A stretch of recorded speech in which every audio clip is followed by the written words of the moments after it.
चलिए दोस्तों, अभी हम लोग स्टार्ट करते हैं नेक्स्ट सेशन के साथ जिसका नाम है immunisation of portfolio. Okay, see the basic meaning of the word immunisation क्या है। इम्यूनाइजेशन का मतलब होता है कि बाहर के कोई भी एक्सटर्नल फैक्टर्स से आपको फर्क नहीं पड़ता, उसको हम लोग इम्यूनाइजेशन बोलते हैं। राइट? तो अगर फॉर एग्जाम्पल बाहर कोई भी चेंजेस हो, कोई भी एक्सटर्नल फैक्टर्स में चेंजेस हो, मैक्रो इकोनॉमिक फैक्टर्स चेंजेस हो, बट फिर भी अगर आपके पोर्टफोलियो को कोई भी इंपैक्ट नहीं गिरता है, तो हम लोग क्या बोलते हैं कि आपका पोर्टफोलियो इम्यूनाइज हो चुका है। Okay, so let's say for example अगर मैं एक पोर्टफोलियो क्रिएट करता हूं by having two bonds, bond A bond B, ठीक है।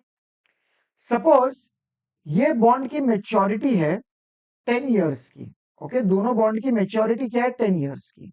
ओके, मान लीजिए फॉर एग्जाम्पल मुझे at the end of the fifth year, मुझे फिफ्थ ईयर के एंड पे ओके कुछ ना कुछ फाइनेंशियल कमिटमेंट है जो मुझे रीपे करना है।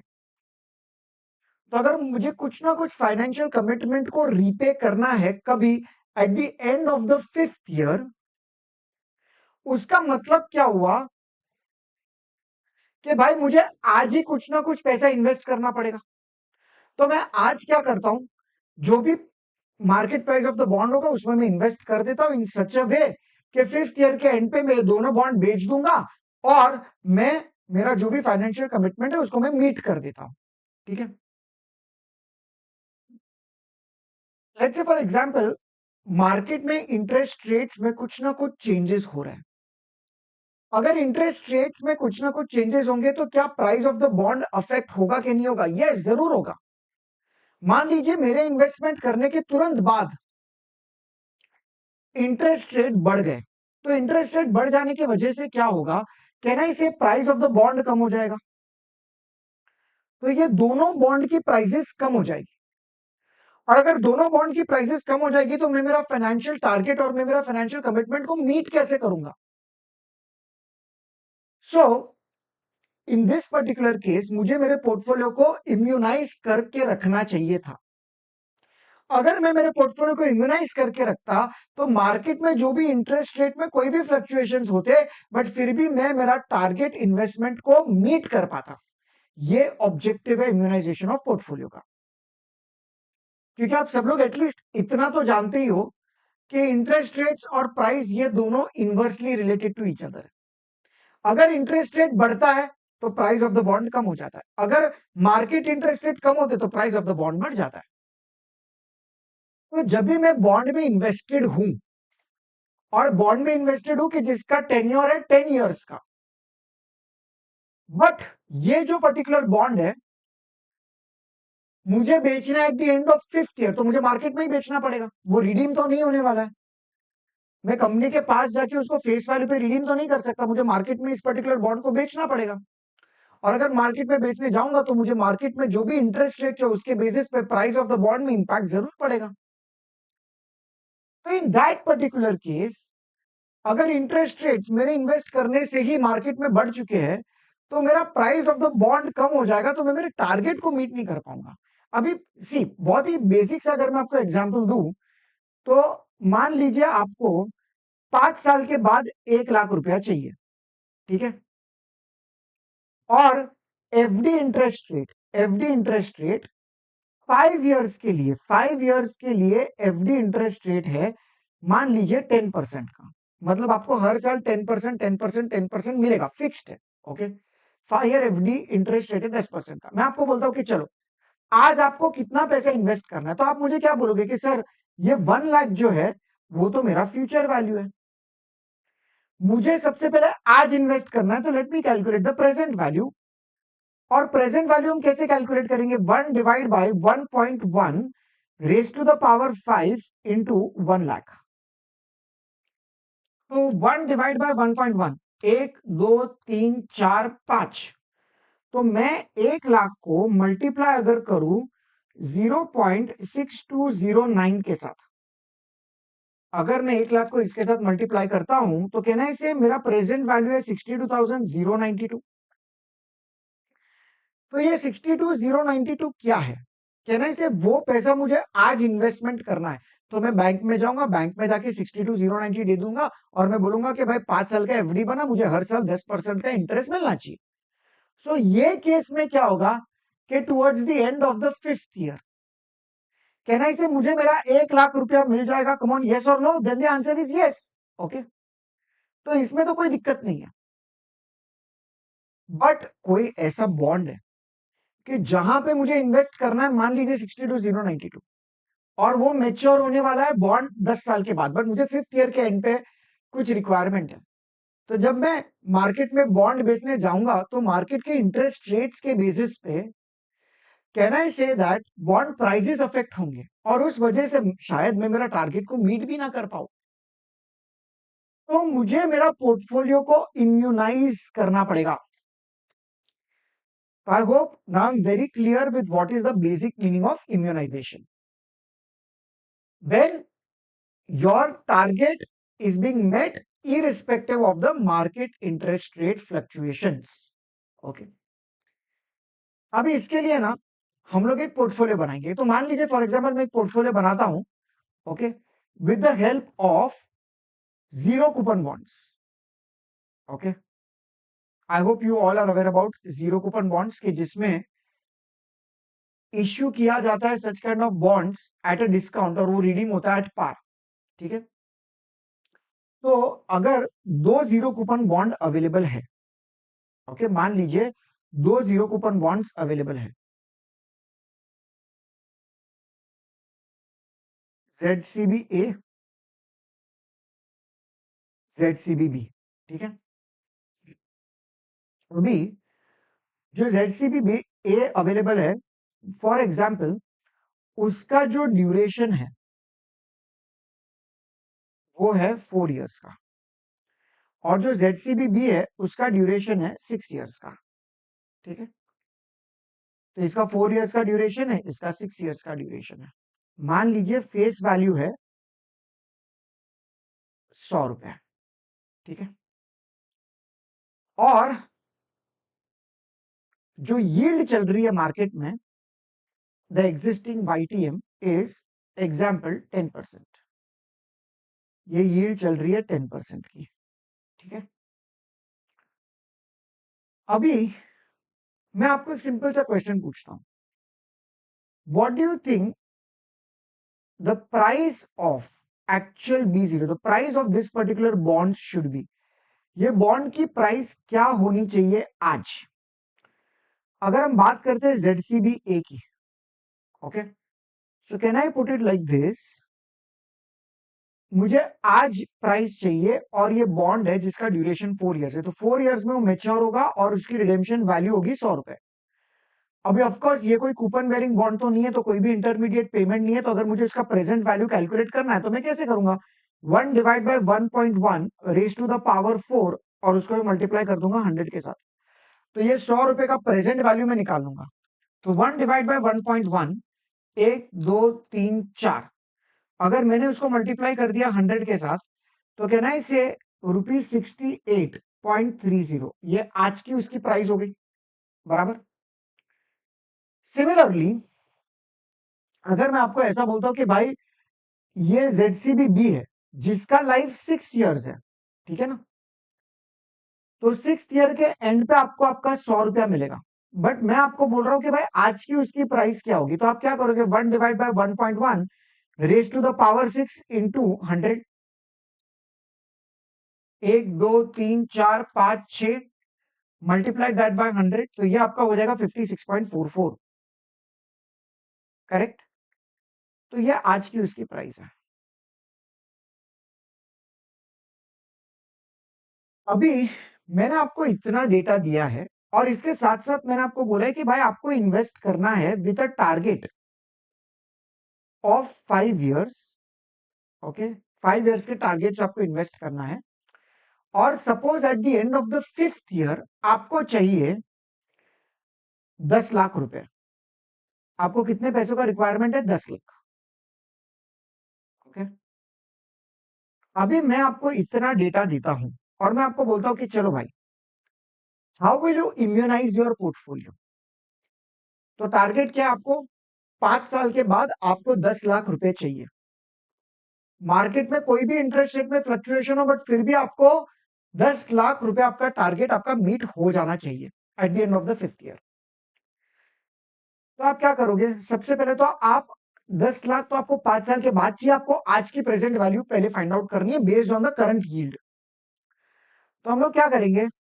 10 लाख को प्रेजेंट वैल्यू में लेके आएंगे into 1/1.1 raise to the power 5, because मुझे पैसा चाहिए at the end of the 5th year. तो आज मुझे कितना इन्वेस्ट करना है? 10% यील्ड के हिसाब से। तो 1/1.1, 1 2 3 4 5 मल्टीप्लाइड बाय 10 लाख। तो मुझे आज इन्वेस्ट करना है ₹6,20,921। ये मुझे आज इन्वेस्ट करना है, ठीक है, 6,20,921। अभी ये मुझे इन्वेस्ट करना है दो बॉन्ड में, ठीक है, बॉन्ड ए में और बॉन्ड बी में। ओके, आप बोलोगे कि सर क्या रेशियो में हम लोग इन्वेस्ट करें, what should be the proportion? तो मैं आपको सिंपल सी बात बताता हूं। मेरा पोर्टफोलियो का ड्यूरेशन कितना है? 5 इयर्स का है। ओके, अभी अभी हम लोग ने क्या सीखा था कि what is the duration of a portfolio? Duration of portfolio का मतलब होता है weighted average duration of individual securities. तो दो सिक्योरिटी है, ए और बी, ठीक है। मान लीजिए मैं ए में इन्वेस्ट करता हूं एक्स, तो बी में मैं इन्वेस्ट करूंगा 1 - x। अभी ए जो है उसका ड्यूरेशन क्या होगा? अभी ध्यान रखिएगा कि जीरो कूपन बॉन्ड्स में ड्यूरेशन और मेच्योरिटी सेम होता है, बिकॉज कोई भी इंटरमीडिएट पेमेंट नहीं है। अगर कूपन बेरिंग बॉन्ड्स होता, कूपन बेरिंग बॉन्ड्स, तो can I put it like this कि duration will not be equal to your maturity. आपका duration will be lower than the maturity. ऐसा क्यों? बिकॉज कूपन बेरिंग बॉन्ड्स में आपको intermediate payments मिलते रहते हैं। सो जब भी आपको इंटरमीडिएट पेमेंट्स मिलते रहते हैं, तो जो भी आपका एक्चुअल B0 होगा वो उसका रिकवरी फास्ट हो जाएगा। तो आपका जो ड्यूरेशन है वो मेच्योरिटी से कम होगा। बट ये जीरो कूपन बॉन्ड है तो उसका ड्यूरेशन और मेच्योरिटी दोनों सेम है। तो इसका 4 इयर्स है और इसका 6 इयर्स है, ठीक है। बट मैं क्या चाहता हूं कि भाई मेरा पोर्टफोलियो का जो ड्यूरेशन होगा वो होना चाहिए 5 इयर्स का। So can I say this will become 4x and this will become 6 minus 6x. Okay. So 4x plus 6 minus 6x is equal to 5. Minus 2x is equal to -1, तो आपका x आ गया 0.5। तो आपको बॉन्ड ए में कितना invest करना है? 50%। और आपको बॉन्ड बी में कितना इन्वेस्ट करना है? 50%। ठीक है, 50-50% आपको इन्वेस्ट करना है। यहां पे भी आपको इन्वेस्ट करना है 50%, यहां पे भी आपको इन्वेस्ट करना है 50%। तो ये 620,921। अगर मैं इसको डिवाइड बाय 2 कर दूं तो कैन आई से दैट ए में इन्वेस्ट करेंगे 3,10,460, बी में इन्वेस्ट करेंगे 3,10,461। क्या ये करने से मैं मेरा पोर्टफोलियो बना लूंगा? कम ऑन, यस और नो? Yes sir. तो अभी इसकी मार्केट प्राइसेस अवेलेबल है, देखो ना, 68.3 है और 56.44 है। तो मैं कितने नंबर ऑफ बॉन्ड्स बाय करूंगा? Number of bonds, can I से ये 3,10,460 है, इसको मैं डिवाइड कर देता हूं मेरे मार्केट प्राइस के साथ जो है 68.3। ओके, 68.3 अगर मैंने इसके साथ डिवाइड कर दिया तो मेरे को करीबन 4545.54 मतलब 4546 बॉन्ड्स मुझे परचेज करने हैं एक है। और यहां पे 3,10,461 को मैं डिवाइड करूंगा उस बॉन्ड की मार्केट प्राइस के साथ, और वो बॉन्ड की मार्केट प्राइस क्या है? 56.44। तो मैं इसको मैं डिवाइड कर देता हूं 56.44 के साथ, तो मैं करीबन 5,501 बॉन्ड्स इसके बाय करूंगा। ओके, बॉन्ड बी के, ठीक है। ये दोनों बॉन्ड में लेकर बैठ गया, ठीक है। तो मैं बॉन्ड मार्केट में गया और मैंने बोला भाई मेरे को बॉन्ड ए चाहिए तो बॉन्ड ए की प्राइस वो बोलेगा कि सर है 68.3। मैं बोला ठीक है भाई, मुझे दे दो टोटल 4546 बॉन्ड्स। तो वैसे करके मैंने बॉन्ड बी भी बाई कर लिया, बॉन्ड ए भी बाई कर लिया, मैंने मेरा पोर्टफोलियो बना दिया। यहां तक पिक्चर एकदम क्लियर है बेटा? ओके। अभी आती है नेक्स्ट सबसे इंपॉर्टेंट। मैंने पोर्टफोलियो तो बना दिया, और अभी क्या हुआ, जैसे ही मैंने बनाया नेक्स्ट दिन पे मार्केट इंटरेस्ट रेट चेंज हो गया। नेक्स्ट दिन पे ही मार्केट इंटरेस्ट रेट चेंज हो गया, और क्या हो गया पता है आपको? कि मार्केट इंटरेस्ट रेट्स अभी बढ़ गए। ओके। तो इंस्टेड ऑफ 10% अभी इंटरेस्ट रेट हो गए 15%। Oh my God. सबसे पहले इंटरेस्ट रेट 15% हो गए, मेरे को चिंता करने की कोई बात नहीं है। पता है क्यों? बिकॉज सबसे पहले बॉन्ड ए वो कभी मैच्योर होगा, वो मैच्योर होने वाला eight the end of the 4th year. ठीक है। मुझे मेरा 10 लाख चाहिए, बट मुझे कभी चाहिए 10 लाख? मुझे 10 लाख चाहिए at the end of the 5th year. ठीक है। बॉन्ड ए वो मैच्योर हो गया, मैच्योर कितना? 4 इयर्स के एंड पे हो गया। तो 4 इयर्स के एंड पे मुझे रिडेम्पशन हो जाएगा, और मुझे मेरा रिडेम्पशन प्रोसीड्स मिलेगा। यस और नो? Yes sir. तो मैंने बॉन्ड ए कितना परचेज किया था? मैंने बॉन्ड ए परचेज किया था 4546 बॉन्ड्स। ठीक है। मैंने बॉन्ड ए परचेज किया था 4546 बॉन्ड्स, जिसको मैं मल्टीप्लाई करूंगा, कैन आई से फेस वैल्यू 1000 के कितना है फेस वैल्यू 100 के साथ। तो मुझे 4546 इंटू 100 मतलब 4,54,600 मुझे मिलेगा। और ये प्रोसीड्स कभी मिलेगा? मुझे मिलेगा eight the end of 4th year. आप बोलोगे कि सर आपको पैसे तो eight the end of 5th year चाहिए। हाँ ठीक है ना, कोई बात नहीं। ये जो भी पैसा मेच्योर हुआ है, क्या मैं उसको री इन्वेस्ट कर सकता हूं फॉर 1 ईयर? यस और नो? Yes sir. तो इसको मैं री इन्वेस्ट कर दूंगा। एड री इन्वेस्टमेंट एट, क्या रेट चल रहा है? 15%। For what? 1 ईयर। तो ठीक है। Eight the end of 5th year ये क्या हो जाएगा? Eight the end of 5th year ये हो जाएगा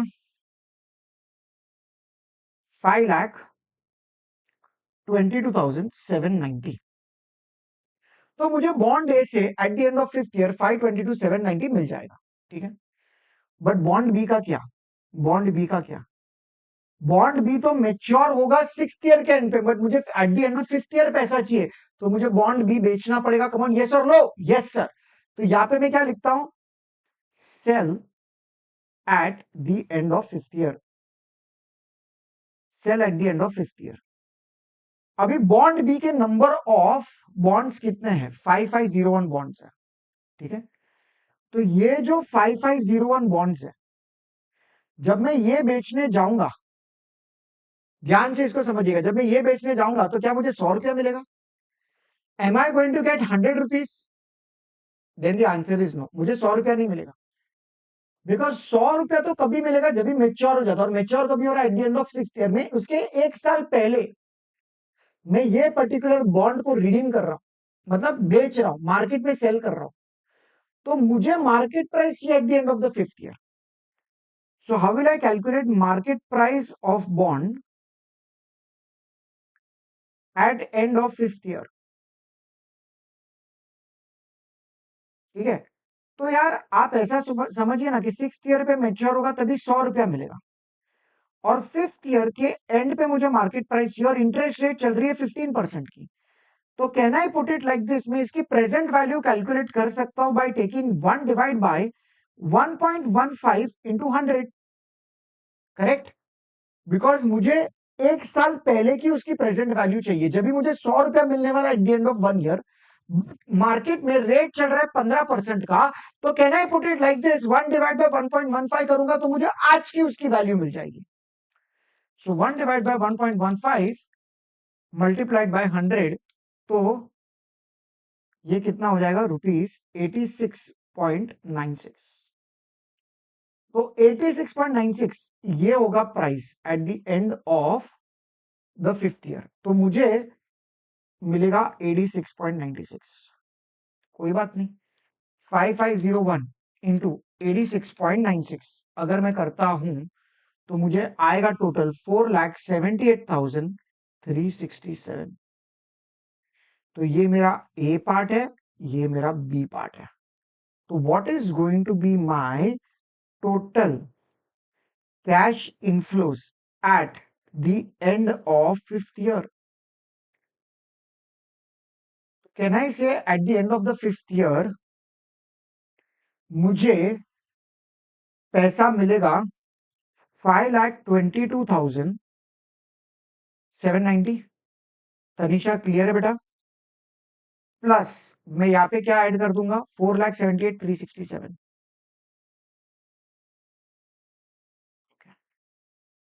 5,22,790 प्लस 4,78,367, तो आपको आ गया रुपीज 10,01,157। और मुझे चाहिए था कितना? मुझे चाहिए था 10 lakh eight the end of the 5th year. मेरी ख्वाहिश क्या थी कि भाई मुझे 10 लाख रुपया मिलना चाहिए। तो देखिए, मेरे इन्वेस्ट करने के बाद अगर मार्केट में इंटरेस्ट रेट चेंज भी हो चुके हैं, मुझे डरने की जरूरत नहीं है। क्यों? बिकॉज मुझे मेरा 10 लाख जो चाहिए था, मुझे मेरा 10 लाख मिल गया। अगर मैं मार्केट इंटरेस्ट रेट को इधर मैंने बढ़ाया, अगर मैं कम भी कर दूंगा, फिर भी क्या मेरा टारगेट 10 लाख रुपए जो है वो मिल जाएगा? कमॉन, यस और no? Yes sir.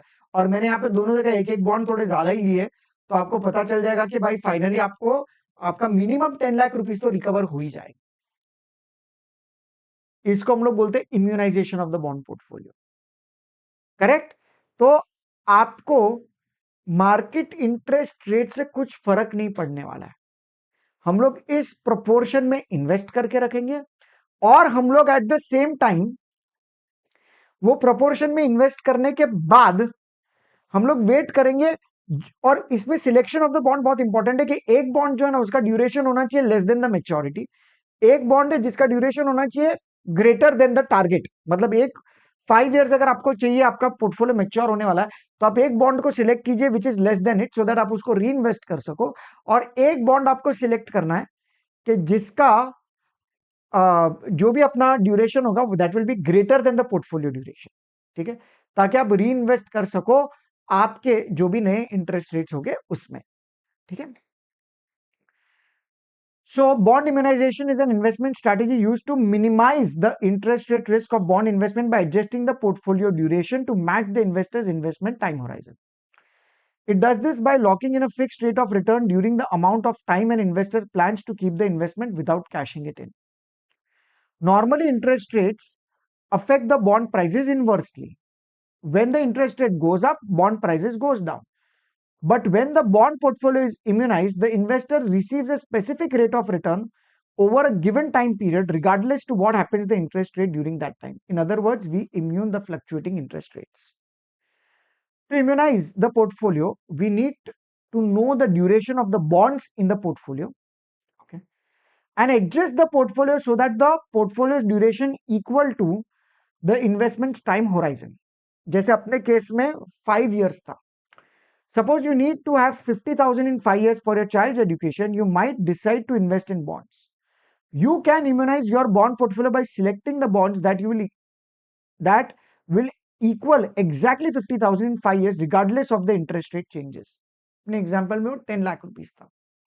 You can buy one zero coupon bond that will mature in 5 years to equal 50,000, or several coupon bonds each with a 5-year duration, or several bonds that average a 5-year duration. Okay. Now हम लोग आ जाते हैं पहले practical problems. Okay, अभी ये जो practical problem है इसमें कूपन बेरिंग बॉन्ड है, और इसमें हम लोग देखते हैं कि क्वेश्चन में क्या पूछा है। तो चलिए पहले स्टार्ट करते हैं। Mister A will need ₹1 lakh after 2 years for which he wants to make one time necessary investment now, and he has he has a choice of two types of bonds. The details are as below, जिसमें आपके पास bond x bond Y है, दोनों का face value आपके पास available है 1-1 लाख रुपए। Coupon भी available है 7% annually, 8% annually, years to maturity of 1 and 4, और करंट प्राइस है 972.73, 986.52 और आपके पास करंट यील्ड भी दिया हुआ है. Advise Mr. A whether he should invest all his money in one type of a bond or he should buy both the bonds, and if so in what quantity, and assume that there is not going to be any called risk or default risk. मतलब principal default risk नहीं है, सिर्फ interest rate default risk है जिसके basis पे prices में fluctuations होने वाले. ठीक है, अभी देखो आप इसको इस तरीके से समझिए कि आपके पास फेस वैल्यू है दोनों बॉन्ड का 1000 रुपए. फिर आप चेक कीजिए तो आपके पास कूपन है 7%, 8%. ईयर्स टू मेच्योरिटी भी आपके पास दिया हुआ है. आपको 2 साल के बाद 1 लाख रुपया चाहिए, तो आपके पास एक बॉन्ड है जो मेच्योर होने वाला है 2 इयर्स के अंदर और एक जो है वो मेच्योर होने वाला है 2 इयर्स के बाद. ठीक है बेटा, बट एक चीज ध्यान रखिएगा, इस क्वेश्चन में कैच क्या है कि ये आपका ईयर्स टू मेच्योरिटी है. क्या कूपन बेरिंग बॉन्ड्स में ड्यूरेशन और ईयर्स टू मेच्योरिटी सेम होता है? Then the answer is no. Can I say coupon bearing bonds में duration will be less than years to maturity? But yes, अगर आपका bond mature होने वाला है 1 साल के अंदर ही, तो in that particular case duration और ईयर्स टू मेच्योरिटी दोनों सेम ही होगा, क्योंकि वो बॉन्ड 1 साल के अंदर ही आपका मेच्योर हो रहा है, तो आपका ड्यूरेशन और ईयर्स टू मेच्योरिटी दोनों सेम है, उसमें कोई फर्क नहीं है.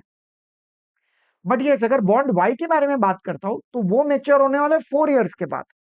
तो कैन आई से दैट कि उसका जो ड्यूरेशन होगा वो आपका 4 इयर्स के अंदर होगा. ठीक है, अभी आप चेक कीजिए आपको कितना पैसे का रिक्वायरमेंट है. ओके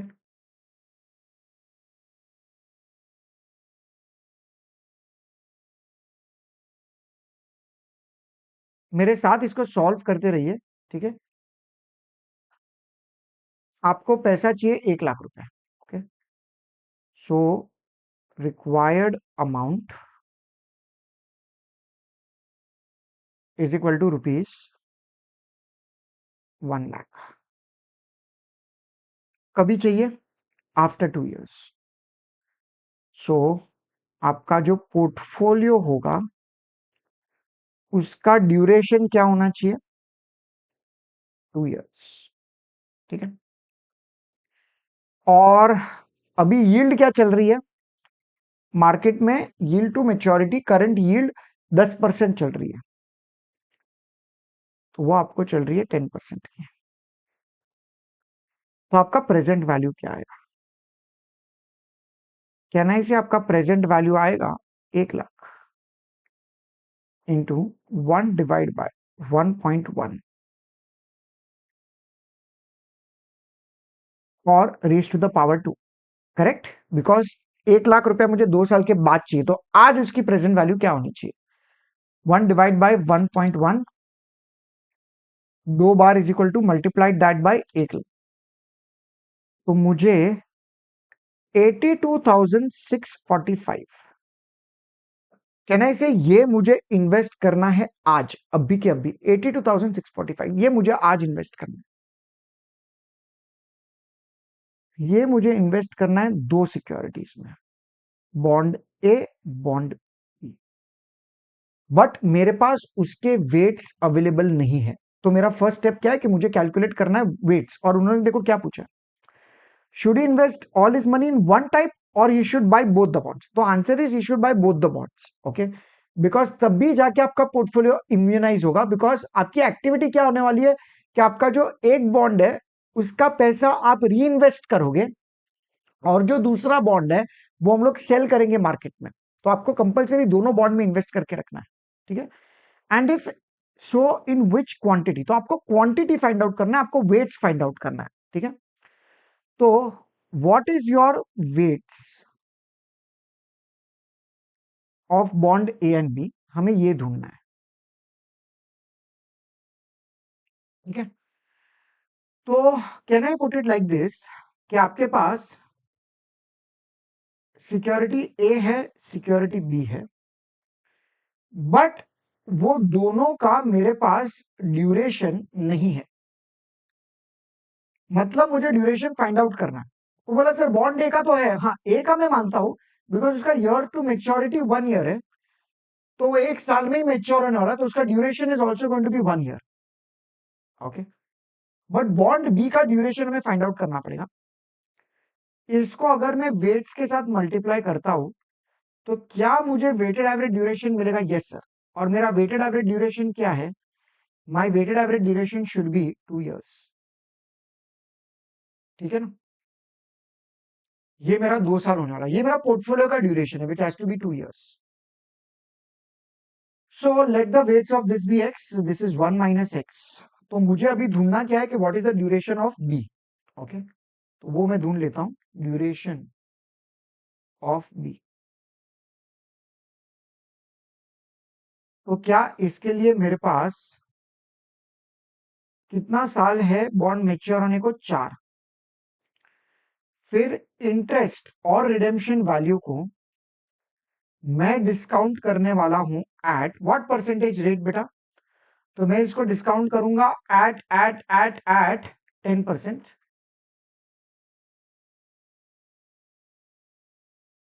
अभी जाके मुझे इसका प्रेजेंट वैल्यू मिलेगा, और फिर मैं प्रोडक्ट मेथड यूज कर लूंगा, which is present value into years. और इसका समीशन इंपॉर्टेंट है, और इसका समीशन इंपॉर्टेंट है। चलिए, अभी इंटरेस्ट कितना आएगा? तो आप लोग चेक कर सकते हो कि फेस वैल्यू है 1000 और इंटरेस्ट पेबल एनुअली इज 8%, मतलब 80। ये मेरा 80 और ये आएगा 1000, तो 1080। आइए अभी प्रेजेंट वैल्यू को फाइंड आउट कर लेते हैं।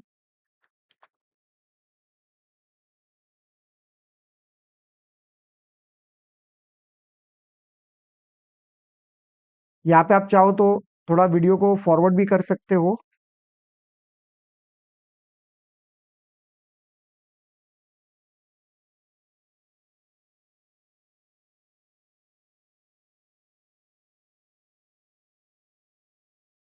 ये आपका आ जाएगा 66.12,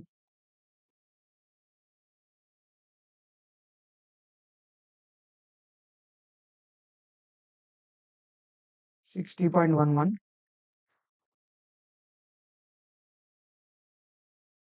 0.683 multiplied by 1080, which is 737.65। तो ये आपका कितना आ जाएगा प्रेजेंट वैल्यू? ₹936.60। करेक्ट, ये मेरा आ गया प्रेजेंट वैल्यू 936.60। अभी प्रोडक्ट मेथड, ये हम कैसे करेंगे? 72.73 मल्टीप्लाइड बाय 1, ये तो सेम ही रहेगा, 72.73। 66.12 इंटू 2 हम लोग कर लेंगे, ये आपको आ जाएगा 132.24। 60.11 इंटू हम लोग 3 कर लेंगे, ये आपको आ जाएगा 180.33। और 737.65 को हम लोग मल्टीप्लाई कर लेते 4 के साथ, तो ये आपको आ जाएगा 2950.6। और इसका टोटल आपको आ जाएगा 3335.9। तो आपका ड्यूरेशन क्या आएगा? So this duration is going to be sum of present value into year divide that by actual B0, मतलब 3335.9 डिवाइड दैट बाय 936.6।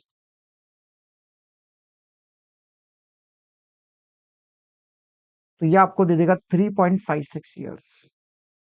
ओके, और जैसे हमने डिस्कस किया था कि उसका जो ड्यूरेशन होगा वो डेफिनेटली लोअर देन उसका मेच्योरिटी होगा, तो यहाँ पे आ जाएगा 3.56।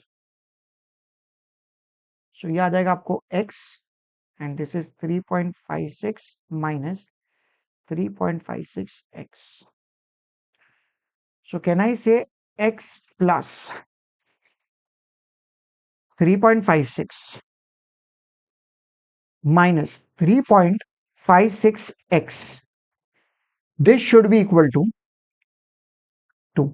तो इससे मुझे मेरा proportion मिल जाएगा. Okay, so this will now be minus 2.56x is equal to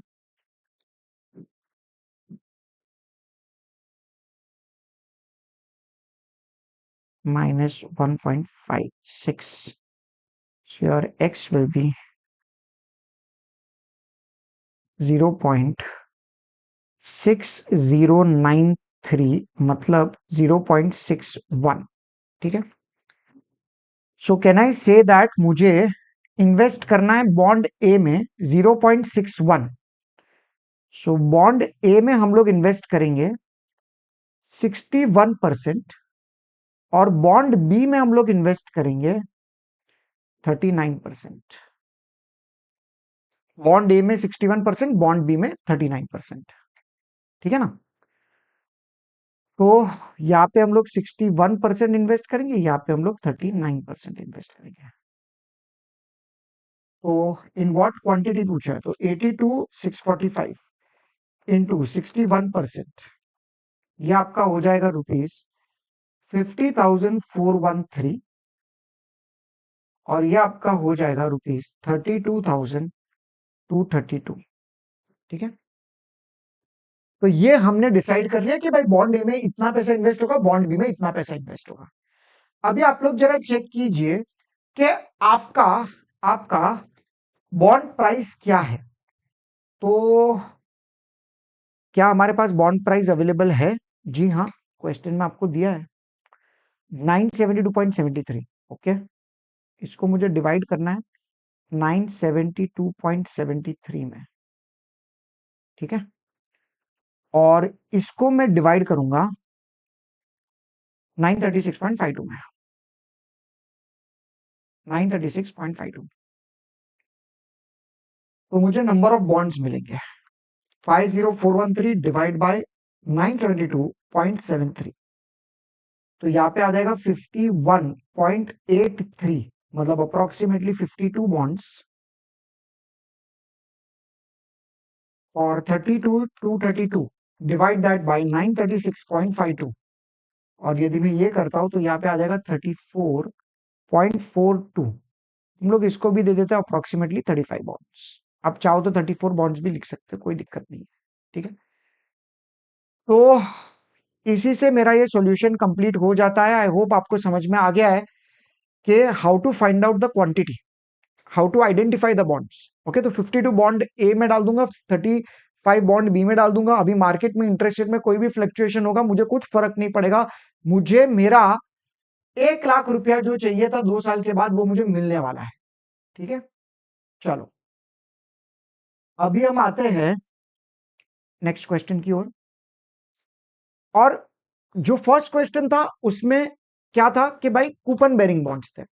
यहां पे अभी हमारा किस टाइप ऑफ बॉन्ड्स है, तो यहां पे भी आपका जीरो कूपन बॉन्ड है. ठीक है. देखिए, पहले क्वेश्चन को रीड कर लेते हैं.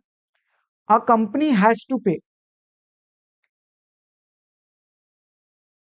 Okay, a company has to pay ₹10 million आफ्टर 6 years फ्रॉम टुडे. तो आपको कितना पैसा पे करना है? आपको पे करना है 10 मिलियन, मतलब 1 करोड़ रुपए. और वो 1 करोड़ रुपए आपको कभी पे करना है? आज से 6 साल के बाद. तो आपकी कमिटमेंट है कि आज से 6 साल के बाद आपको 1 करोड़ रुपया आपको पे करना है. And the company wants to fund this obligation today itself. The current interest rate in the market is 8%. तो आपको क्या करना पड़ेगा? सबसे पहले आपको आज की प्रेजेंट वैल्यू फाइंड आउट करनी पड़ेगी.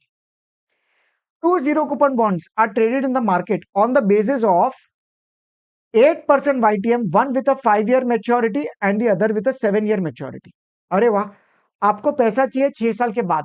तो कहना ही से आपके पास एक बॉन्ड है जो मेच्योर हो रहा है 5th ईयर पे, एक बॉन्ड है जो मेच्योर हो रहा है 7th ईयर पे. तो आपके पास एग्जैक्टली जैसा इंफॉर्मेशन चाहिए वैसा ही आपको दिया हुआ है. ओके, कि एक बॉन्ड आपका पहले मेच्योर हो रहा है तो उसका री इन्वेस्टमेंट प्रोसीड्स आप कर सकते हो, और एक जो 7th ईयर पे मेच्योर हो रहा है तो आप 6th ईयर के एंड पे उसको बेच सकते हो. एंड 8% उसका YTM है. And suggest the interest rate immunized investment plan. Calculate the total amount to be receive from the investment in the following 3 cases, जिसमें market rates remain unchange throughout the period of 6 years. Market rate declines to 6%, या फिर आपका market interest rate increases to 10%। ये तीन situation हम लोग consider कर लेते हैं, ठीक है। अभी इसके बेसिस पे आपको इन्वेस्टमेंट प्लान, आपको इम्यूनाइज्ड प्लान आपको बनाना है। क्वेश्चन को कैसे स्टार्ट करें?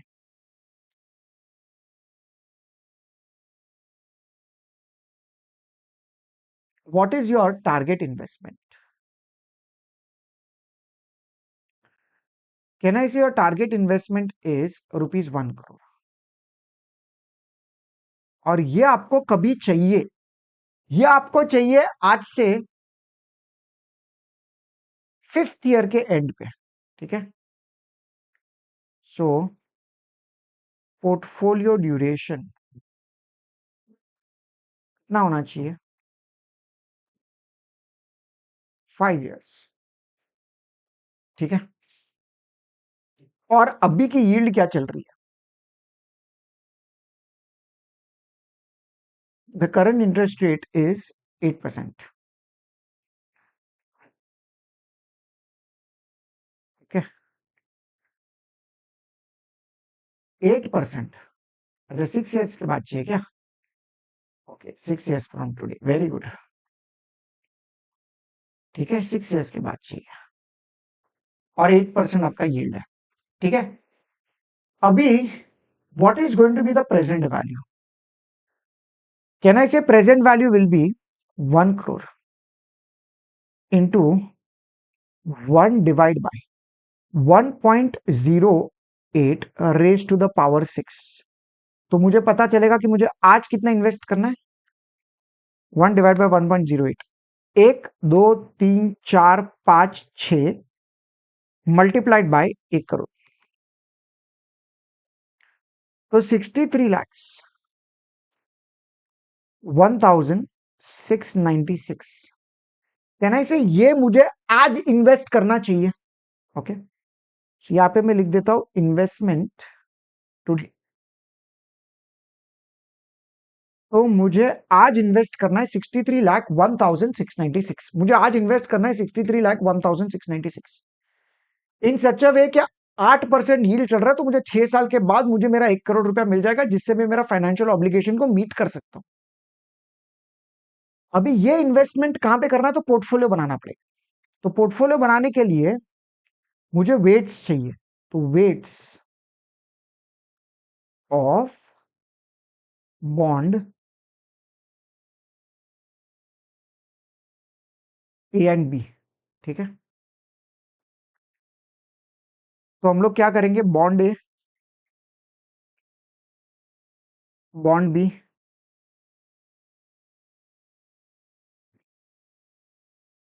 6 years है, 8% का अपना यील्ड है, बराबर ना? Bond A, bond B.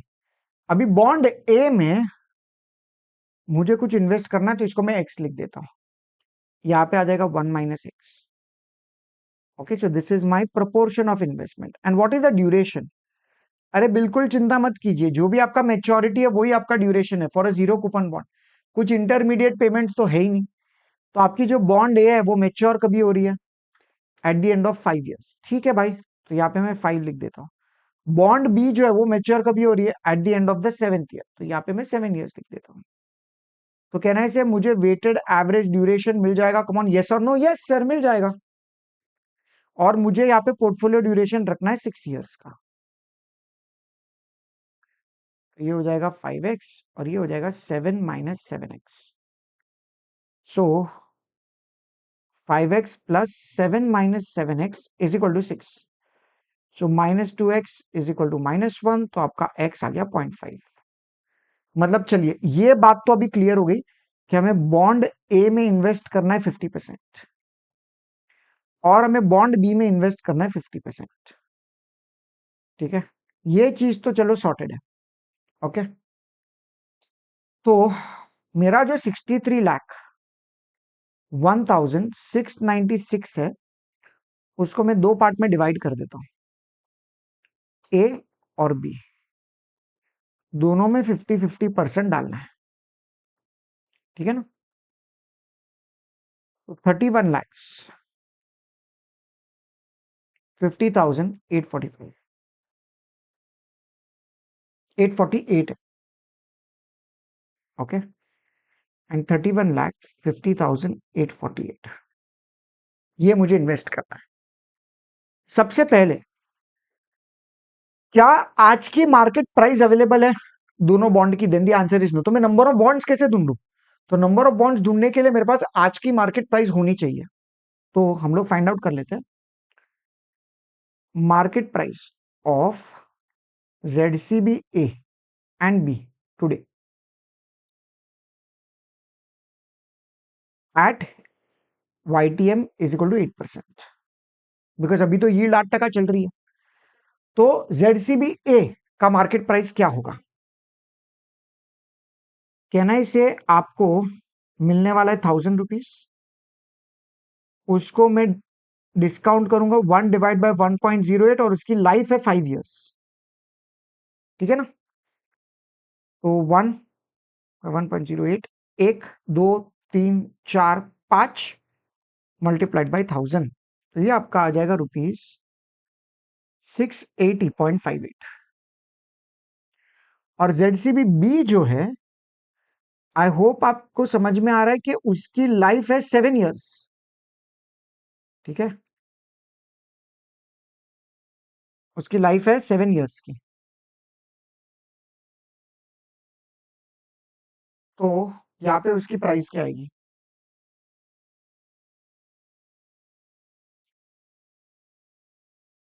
₹583.49, okay. तो what will be the number of bonds? तो आपका नंबर ऑफ बॉन्ड्स आएगा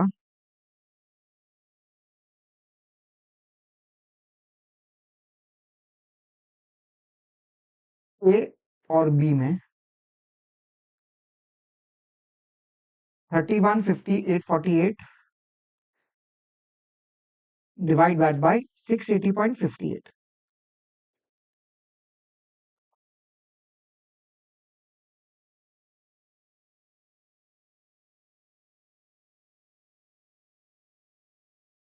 4629.65 है, तो मैं 4630 बॉन्ड्स कर देता हूं, और यहाँ पे 3150,848 को मैं डिवाइड कर देता हूँ 583.49, तो ये तो आ रहा है 5,400 बॉन्ड्स, ठीक है ना? 5,400 बॉन्ड्स। चलो क्वांटिटी भी आ गई, अभी कोई दिक्कत नहीं है। हम लोगों को मार्केट में जाना है और मार्केट में जाके बोलना है कि भाई मेरे को ZCB A चाहिए। वो बोलेगा कितना क्वांटिटी? मैं बोलूंगा 4,630 क्वांटिटी, और मैं ZCB B मांगूंगा 5,400 क्वांटिटी, और लेके अपने पोर्टफोलियो बना के चुपचाप बैठ जाऊंगा, और मुझे भी कोई भी चेंजेस नहीं करने फॉर नेक्स्ट 6 years। अभी उन लोग ने आपको क्या पूछा? Calculate the total amount to be received in the following 3 cases. A part, if the market rate remains unchanged, मतलब for the next 6 years it continues to be 8%, जो मेरे को लग रहा था वही रिपीट हो रहा है। So situation 1, if market interest rates continue at 8%, कोई दिक्कत नहीं। अगर मार्केट इंटरेस्ट रेट कंटिन्यू हो रहा है 8% पे, तो जाहिर सी बात है कि आपको आपको आपको कितना पैसा मिलेगा? 4630 बॉन्ड्स मल्टीप्लाइड बाय, कहना इसे, अभी ZCB A के बारे में बात करता हूं, तो आपको मिलेगा 1,000, बिकॉज वो मेच्योर होगा अपने फेस वैल्यू पे, तो आपको पैसा मिलेगा 46,30,000, बट इसको आपको री इन्वेस्ट करना पड़ेगा, और हम लोग ये री इन्वेस्ट करेंगे एट व्हाट परसेंटेज रेट? 8%। तो यहां पे आपको पता चल जाएगा कि आपको टोटल कितना मिलने वाला है। सो 46,30,000 प्लस 8%, तो 50,04,000 रुपीज। कहने से ये आपको मिलेगा eight the end of 5th year, correct, eight the end of 5th year. और अगर मैं बात करूं ZCB 6th year, 6th year, 6th year, 6th year, not 5th year, 6th year, okay, because 5th year के and पे तो आपको ये मिलेगा, okay, this is eight the end of 5th year, ठीक है। और ये री इन्वेस्ट होगा 1 साल के लिए, फॉर 1 ईयर, ठीक है। अगर मैं ZCB के बारे में बात करता हूं तो मुझे कितना पैसा मिल रहा है, 5400, और इसको मुझे मल्टीप्लाई करना है। अभी क्या मैं इसको 1000 के साथ मल्टीप्लाई कर सकता हूं? द आंसर इज नो, क्योंकि मुझे इसको मल्टीप्लाई करना है what is the market price at the end of the 6th year, okay. तो market price at end of 6th year. अभी आप ही सोचिए कि एक बॉन्ड है जो 7th ईयर पे 1000 रुपीज का रिडेम्पशन देगा, तो 6th ईयर पे उसकी प्राइस क्या होनी चाहिए? अगर लोगों की एक्सपेक्टेशन है 8% की, अगर लोगों की एक्सपेक्टेशन है 8% की, तो आपको यहां पे क्या प्राइस होना चाहिए? तो कैन आई से दैट आपको 1 डिवाइड बाय 1.0608 इंटू 1000, बिकॉज 8% की यील्ड चल रही है, तो 1 डिवाइड बाय 1.08 इंटू 1000, तो इसकी प्राइस कितनी होगी? ₹925.93। समझे ना? बिकॉज आपको eight the end of 6th year 1000 थोड़ी मिलने वाला है। Eight the end of the 6th year आपको मिलेगा जो भी उस बॉन्ड की मार्केट प्राइस होगी, आपको वो कंसिडर करना पड़ेगा। और बॉन्ड 7th ईयर पे तो मैच्योर हो रहा है। कितने पे मैच्योर हो रहा है 7th ईयर पे? 7th ईयर पे वो मैच्योर हो रहा है 1000 रुपीज पे, तो eight the end of the 6th year फिर क्या होगी उसकी प्राइस? तो हम लोग उसको प्रेजेंट वैल्यू में लेके आ जाएंगे, तो वो आपका हो जाएगा 925.93। तो इसी को अगर मैं 5400 के साथ मल्टीप्लाई कर लूं तो मेरे को एग्जैक्टली आता है 50 lakhs। तो can I put it like this कि at the end of 6th year मुझे बॉन्ड ए और बॉन्ड बी दोनों से 50 लाख रुपीज तो आ ही रहा है। यहां से 50 लाख 400, यहां से 50 lakhs। तो क्या मैं मेरा टारगेट 1 करोड़ को मीट कर सकता हूं? कम ऑन, यस और no? And the answer is yes. आराम से आप इसको कर सकते हैं, ठीक है। ये था कि जब भी आपका इंटरेस्ट रेट कंटिन्यू हो रहा है एट 8%। सेकेंड सिचुएशन क्या होगी? सिचुएशन टू,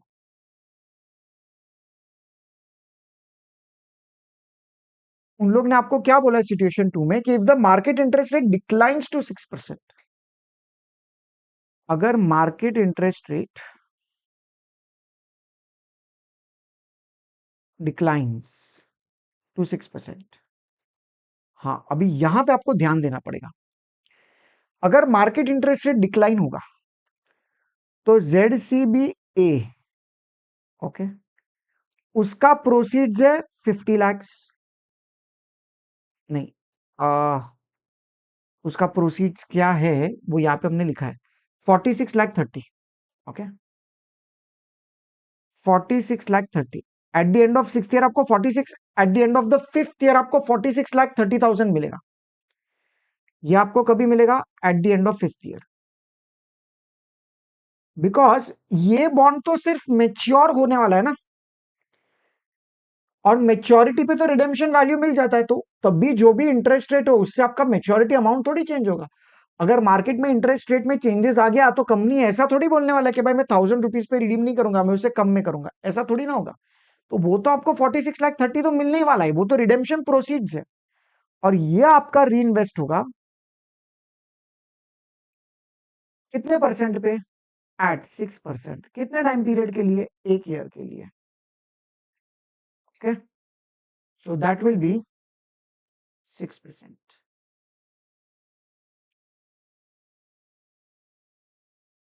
तो ये आपका आ जाएगा ₹49,07,800। ओके, ये आपका मेच्योरिटी प्रोसीड्स है 49,07,800।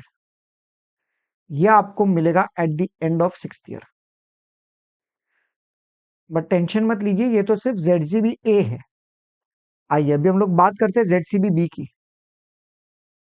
तो जेडसीबी बी में हम लोग को बॉन्ड बेचना पड़ेगा at the end of 6th year. ठीक है, तो proceeds from sale of bond eight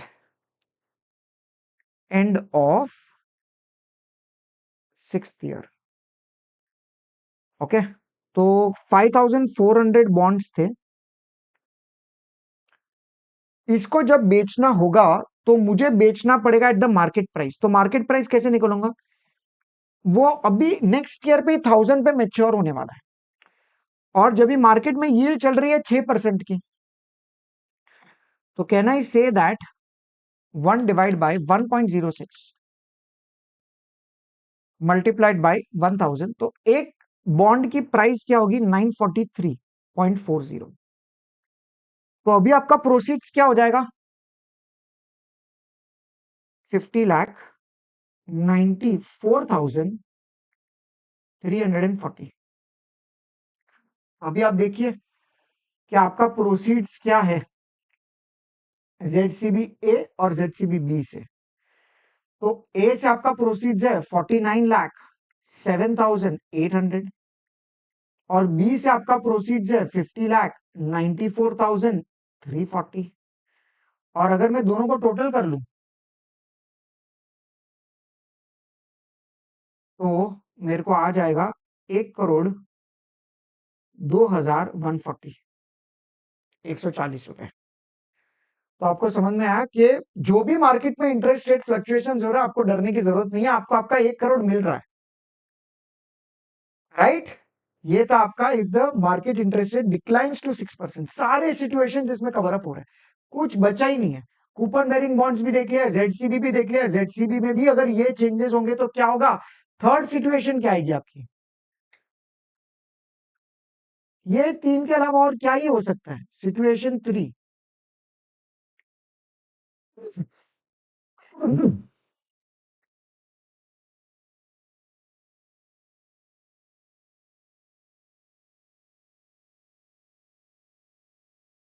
इस मार्केट इंटरेस्ट रेट्स आपके हो गए हैं कितने परसेंट?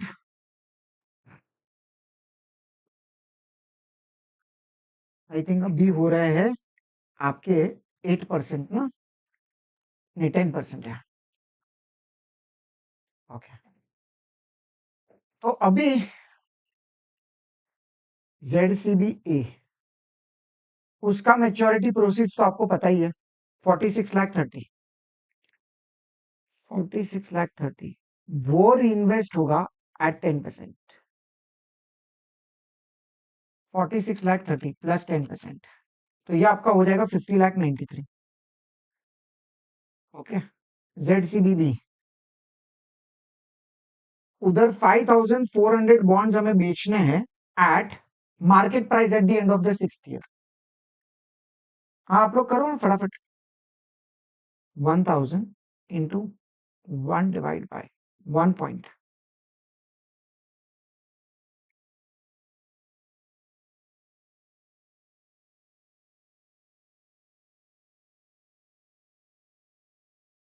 ये आपको आ जाएगा 909.09।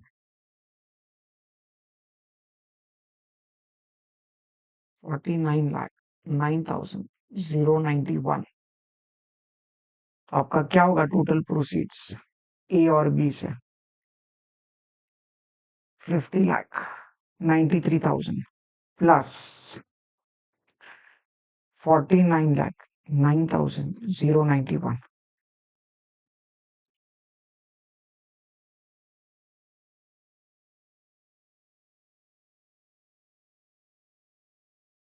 तो ये आपका आएगा 1,02,000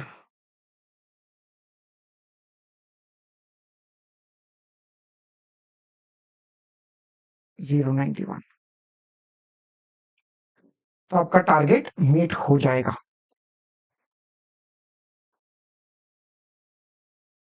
चलिए, सो आगे बढ़ते हैं अभी हम लोग नेक्स्ट क्वेश्चन के साथ। ये थोड़ा लेंदी क्वेश्चन है, ठीक है, और इसमें आपको बहुत सारी चीजें कैलकुलेट करनी है, तो काफी सारा इसमें आपका कैलकुलेशंस होंगे। तो let us first read the question. The following data are available for three bonds A, B, and C, and these bonds are issued by a bond portfolio manager to the fund, and outflow is scheduled in 6 years. तो आप देख सकते हो कि 6th year के and पे मुझे पैसों की रिक्वायरमेंट है। Current yield is 9%. All bonds have face value of ₹100 each and will be redeemed at par. Interest is payable annually. Bond ABC है, मेच्योरिटी है, कूपन रेट है, calculate the duration of each bond. तो first part क्या है कि आपको duration find out करना है। सेकंड, आपको क्या ढूंढना है? The bond portfolio manager has been asked to keep 45% of the portfolio money in bond A. Calculate the percentage of the amount to be invested in B and C that needs to be purchase to immunize the portfolio. फिर, after the portfolio has been formulated, an interest rate change occurs, increasing the yield to 11%. The new duration of the bonds are, सामने से दे दिया है bond ए का 7.15, bond B का C, और ये is the portfolio still immunized, why और why not. और उसके बाद determine the new percentage of B and C that are needed to immunize the portfolio. Bond A remaining at 45% and आपको present values भी दे रखी है, ठीक है। चलो, अभी इस क्वेश्चन को सॉल्व करने के लिए आपको बहुत सारे कैलकुलेशंस करने पड़ेंगे। ओके, तो what is your first part?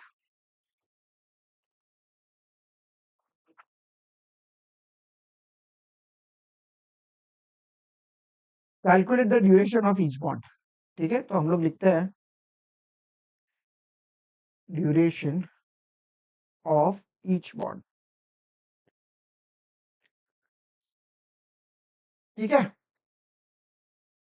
अभी ड्यूरेशन ऑफ ईच बॉन्ड अगर आपको कैलकुलेट करना होगा तो हम लोग कैसे करेंगे? सबसे पहले बॉन्ड ए,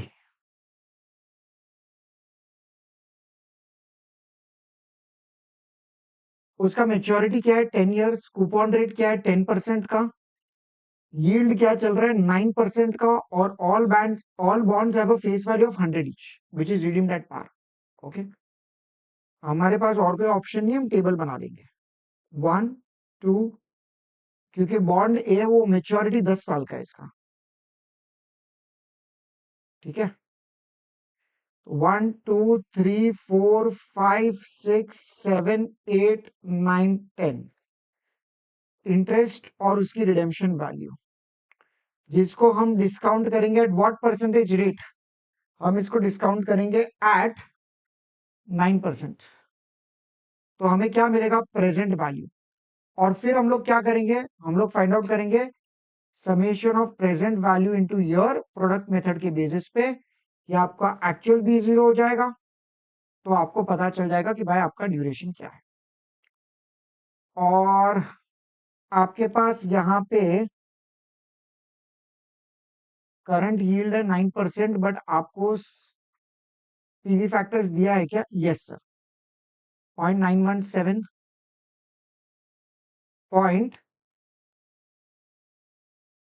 842.772,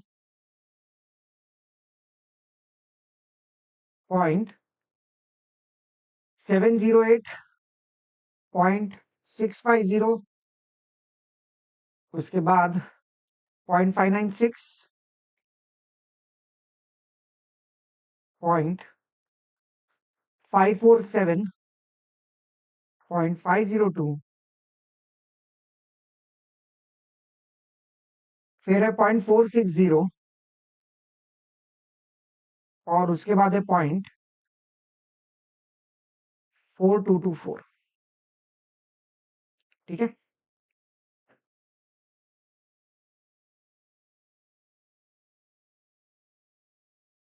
तो अभी आपके पास कूपन इंटरेस्ट क्या है?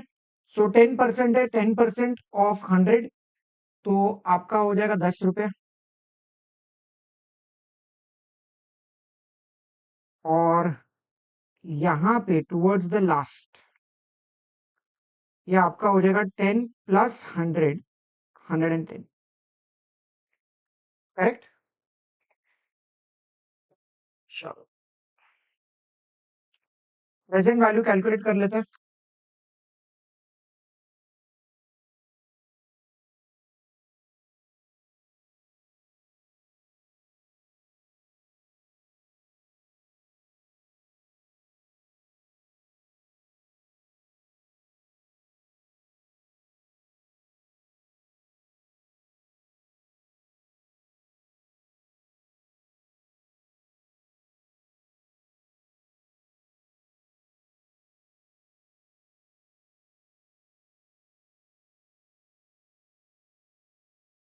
ये आपका हो जाएगा 46.464 plus 4.6 plus 5.02 plus 5.47 plus 5.96 plus 6.5 plus 7.08 plus 7.72 plus 8.42 plus 9.17 106.404। ठीक है, और आपको प्रोडक्ट करना है तो 9.17 वो तो एज इट इज आ जाएगा। फिर 8.42 ये आपका हो जाएगा 16.84, 7.72 ये आपका हो जाएगा 23.16, 7.08 ये आपका हो जाएगा 28.32, 6.5 ये आपका हो जाएगा 32.5, 5.96 ये आपका हो जाएगा 35.76, 5.47 ये आपका हो जाएगा 38.29, 5.02 ये आपका हो जाएगा 40.1716, फिर 4.6 ये आपको मल्टीप्लाई करना है 9 के साथ 41.4, और 46.464 10 के साथ तो ये आपका हो जाएगा 464.64, और ये सबका टोटल क्या है 730.24। प्रैक्टिस करते रहिए दोस्तों। तो आपका ड्यूरेशन क्या आएगा, आपका जो भी sum of present value into years है हमें डिवाइड करना पड़ेगा उसको एक्चुअल B0 के साथ। मतलब 730.24 को अगर मैं डिवाइड कर देता हूं 106.4 के साथ तो यह आपको दे देगा 6.86 इयर्स। उसी तरह अभी आपको बॉन्ड बी का भी ड्यूरेशन ढूंढना है, बॉन्ड बी और बॉन्ड सी। प्रोसेस आपका सेम ही रहेगा। तो बॉन्ड बी क्या है, उसका मेच्योरिटी है 8 इयर्स का और कूपन रेट है 11% का। ठीक है, सो उसकी मेच्योरिटी है 8 इयर्स की,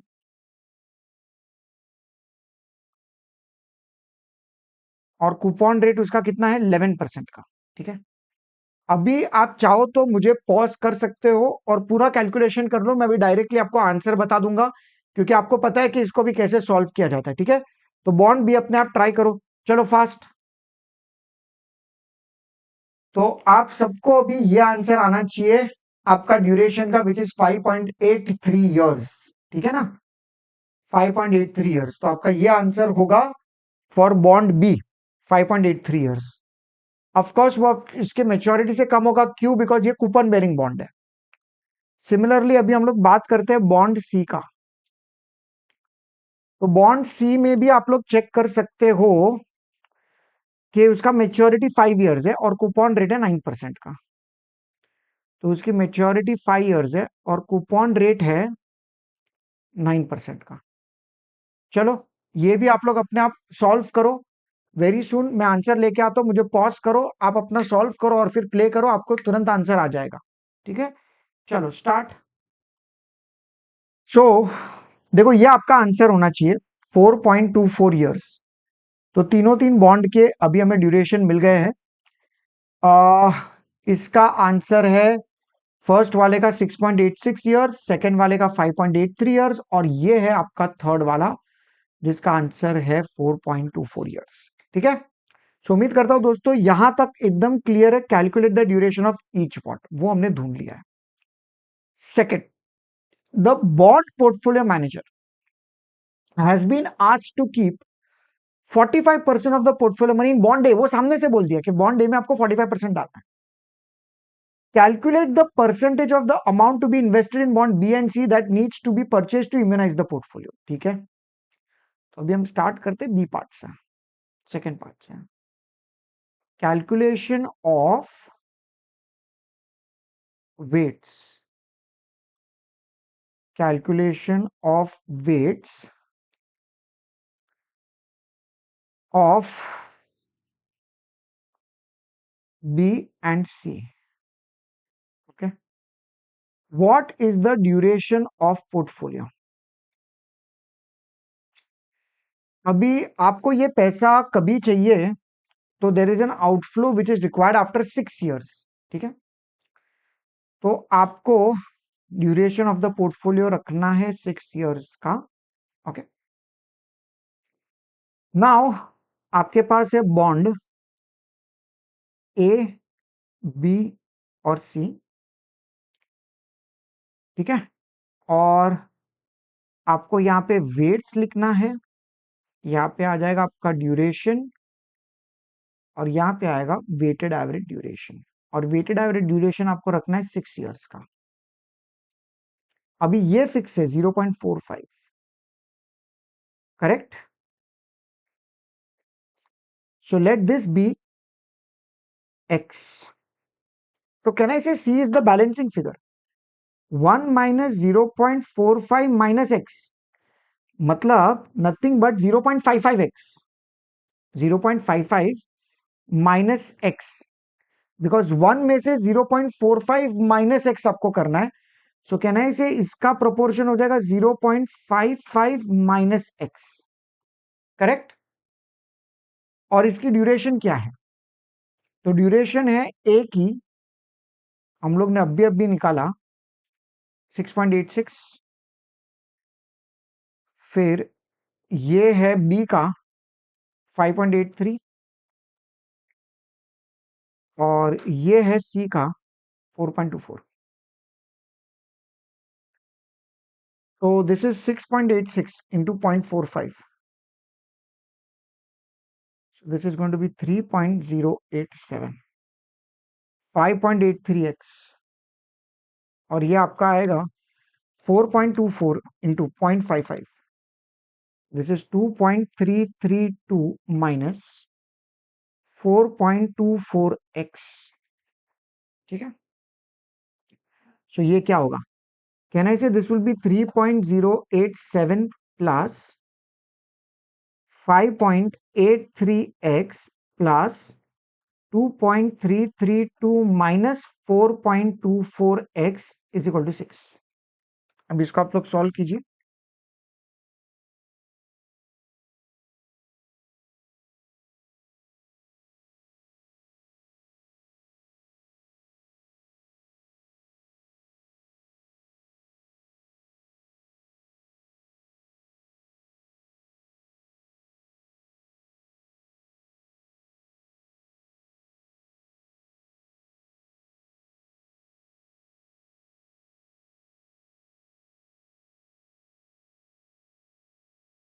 तो दिस विल नाउ बी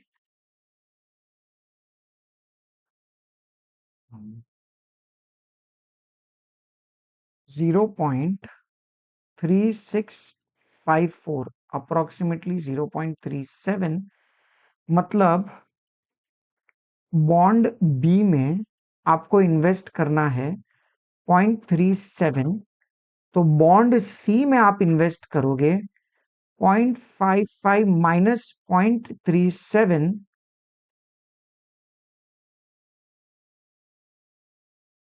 0.18। मतलब क्या होगा कि हम लोग ए, बी और सी में 45%, 37% और 18%, इतना आप लोग इन्वेस्ट करेंगे। क्या आपको ये आंसर्स आ रहे हैं?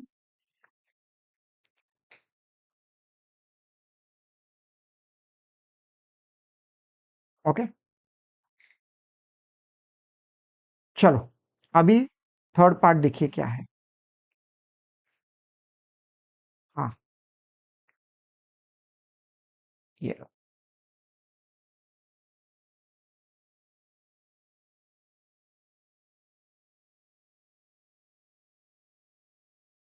चलो अभी थर्ड पार्ट में क्वेश्चन में क्या पूछा?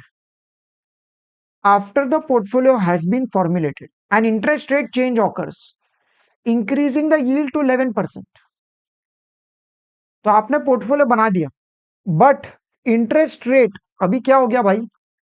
अभी यील्ड हो गया 11%। The new duration of these bonds are 7.15, 6.03 and 4.27।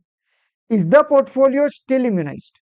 अरे portfolio can only be immunised if आपका जो पोर्टफोलियो ड्यूरेशन है based on this changes in the duration, आपका जो पोर्टफोलियो ड्यूरेशन है वो 6 इयर्स होना चाहिए। अगर 6 इयर्स हो गया तो फिर पोर्टफोलियो इज इम्यूनाइज्ड, वरना इम्यूनाइज नहीं है। ठीक है ना? तो आप देख सकते हो कि इस पर्टिकुलर क्वेश्चन में थर्ड पार्ट में आपको चेक करना है कि पोर्टफोलियो इम्यूनाइज्ड है कि नहीं। बट तभी यील्ड क्या हो गई है? तो यील्ड हो गई है आपकी 11%। ठीक है, तो if yield is 11%, so how many securities did I have in my portfolio? Bond कितने थे? तीन, ए बी सी। तीनों तीन का वेट्स क्या था? 0.45, 0.37 और 0.18। और अभी यील्ड चेंज हो गई तो डेफिनेटली आपका ड्यूरेशन भी चेंज हो जाएगा। बिकॉज अगर यील्ड चेंज हो गया, बढ़ गया, तो मार्केट प्राइस कम हो जाएगा, और उसको रिकवर करने के लिए जो आपका ड्यूरेशन है वो भी पूरा का पूरा चेंज हो जाएगा। तो आपका ड्यूरेशन नया वाला आपको क्या दिया गया है? 7.15, फिर 6.03 एंड लास्ट वाला क्या है? 4.27।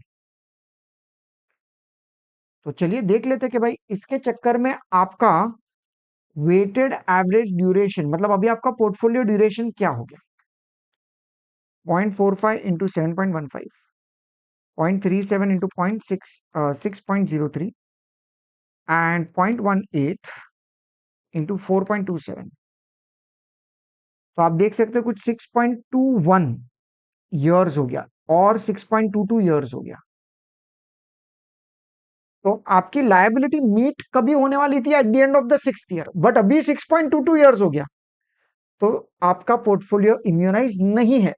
सो we'll write down here our portfolio is not immunized as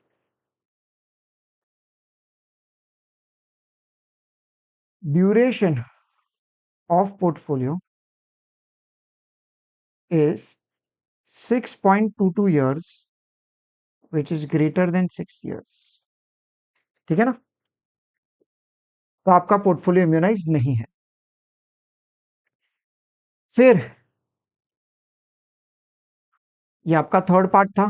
उन्होंने फोर्थ पार्ट में आपको क्या पूछा है? Determine the new percentage of B and C that is required to immunize the portfolio. तो अभी आपको फोर्थ पार्ट में वापस से वेट्स कैलकुलेट करना है। Calculation of weights. अभी ये आपको वेट्स कैसे कैलकुलेट करना है कि आपका पोर्टफोलियो इम्यूनाइज्ड रहे at this new duration which is given to you. ठीक है, तो bond A B and C,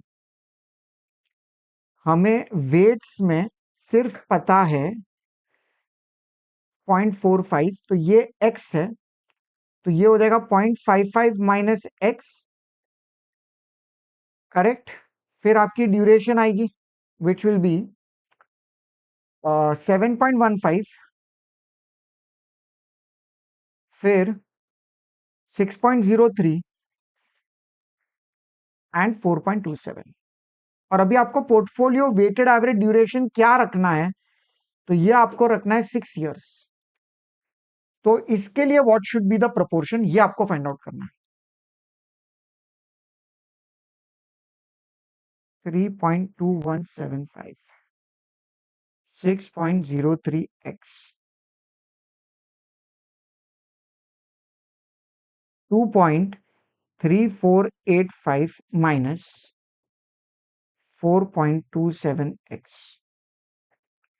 So 3.2175 plus 6.03x plus 2.3485 minus 4.27x should be 6.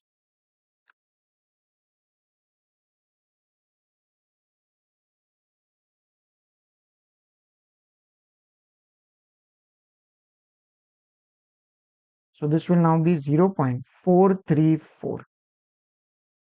ठीक है, और ये आपका हो जाएगा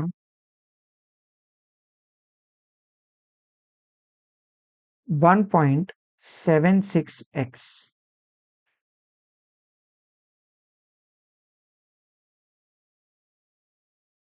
0.2465।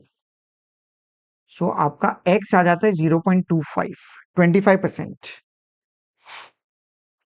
ओके, तो हम लोग कुछ इस तरीके से बोलेंगे कि भाई बॉन्ड ए, बी और सी में से आपको ए में डालना है कितना परसेंटेज, 45, वो तो फिक्स था। बी में आ गया 25%, तो सी में आपका आएगा 30% to immunize the portfolio. So दोस्तों, इससे आपका एकदम perfect immunization of portfolio complete हो जाता है। एक एमटीपी का भी क्वेश्चन कर लिया, एक स्टडी मॉड्यूल का भी है, आरटीपी का भी है, everything and all the concepts of immunization. मतलब पूरा इसमें कूपन बेरिंग बॉन्ड भी आ गया, जीरो कूपन बॉन्ड भी आ गया, वेट्स कैसे ढूंढने के, नंबर कैसे फाइंड आउट करने का, एवरीथिंग इज कंप्लीटेड। सो उम्मीद करता हूं कि दोस्तों आपको ये पूरा कंसेप्ट बहुत अच्छे से समझ में आ गया, बिकॉज ये इंपॉर्टेंट है फ्रॉम द एग्जामिनेशन पर्सपेक्टिव।